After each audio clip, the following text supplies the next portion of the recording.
วันนี้เราจะมารีวิวกรงหมาราคาถูกและดีต้องที่นี่เท่านั้นกรงนี้สามารถบรรจุลูกหมาขนาดเล็กได้2 ตัวนอนแบบสบายไม่เบียด ไม่เบียดเสียดแต่อย่างใดแล้วก็กรงนี้สร้างนิสัยความเป็นระเบียบให้กับลูกหมา ได้เป็นอย่างดีไม่เชื่อนะดูหน้าตาหมาสิ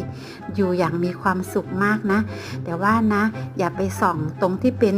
ส่วนหางนะเพราะว่าท่านจะได้เจอกับภาพนี้